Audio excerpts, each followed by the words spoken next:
Next equation हम लोग देख लेते हैं यहाँ पे लिक्विड कंटेनिंग और liquid solution containing non volatile solute. Liquid solution containing non volatile solute.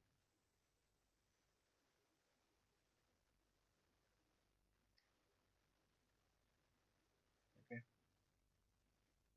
तो इस केस में क्या होगा दैट फिर से बाइनरी सॉल्यूशन ही लिया हम लोगों ने। Binary solution solvent A solute B, but this time the solute is non volatile, यानी ये वेपर क्रिएट नहीं करने वाला है, non volatile. Number of moles इसके ए हो गए, नंबर ऑफ मोल्स इसका बी हो गया। P not of A will be there but P not of B will be equal to 0। तो नॉन वोलेटाइल सोल्यूट के साथ जब हम लोग सोल्यूशन के लिए जाएंगे, so P of solution is equal to P A plus P B, and Raoult's law के according P not of A into X A plus P not of B into X B. But P not of B तो 0 हो गया, तो ये पूरा term ही हट गया यहाँ से। That means P of solution is equal to P not of A into X A. और सिंस सॉल्यूट प्रेजेंट है तो मोल फ्रैक्शन ऑफ ए कभी भी 1 के इक्वल नहीं हो सकता, it will always be smaller than 1। तो हम लोग एक प्रॉपर्टी देख सकते हैं कि किसी भी नंबर को अगर 1 से स्मॉलर नंबर से मल्टीप्लाई करते हैं तो आंसर हमेशा उस नंबर से स्मॉलर मिलता है। तो इसका मतलब ये हुआ that P solution will always be smaller than P not of A. Since xa is less than 1 in a solution, P solution will be less than P naught of A, तो vapour pressure decrease होगा ही होगा। तो इसको as a statement हम लोग ऐसा बोल सकते हैं कि किसी भी वोलेटाइल सॉल्वेंट में अगर हम लोगों ने नॉन वोलेटाइल सोल्यूट ऐड कर दिया तो सोल्यूशन का वेपर प्रेशर डिक्रीज हो जाएगा। So upon addition of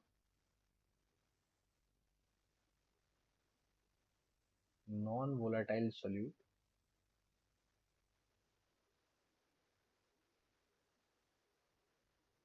to a volatile solvent,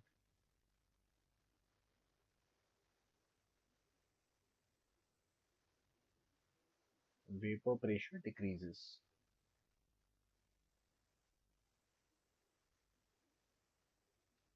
तो अगर हम लोगों ने डिस्टिल्ड वाटर का एक सैंपल लिया और एक सी वाटर का सैंपल लिया, तो दोनों में से वेपर प्रेशर किसका ज़्यादा होगा?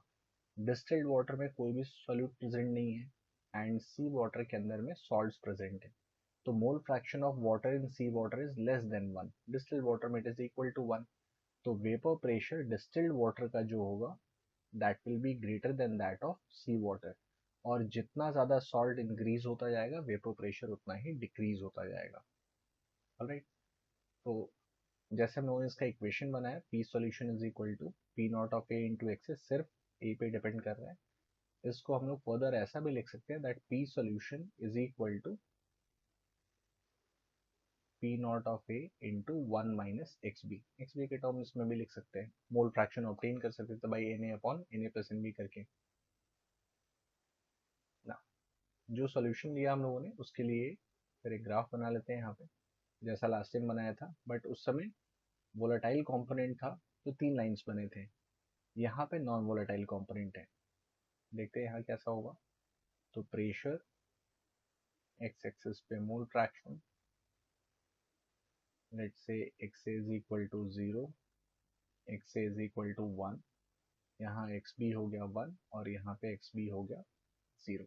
सेम अजम्पशन है, लेफ्ट मोस्ट पार्ट पे सोल्यूट प्योर सॉल्यूट प्रेजेंट है, राइट मोस्ट पार्ट पे प्योर सॉल्वेंट प्रेजेंट है। वेपर प्रेशर सिर्फ हमारे पास यहाँ सॉल्वेंट का मिलेगा और इस केस में सिर्फ एक ही लाइन बनेगी, एक ही कर्व बनेगा, and that will B for P A. So P solution is equal to PA, that is equal to P naught of A into XA। सिर्फ ये ग्राफ हमें नॉन वोलेटाइल के केस में मिलेगा।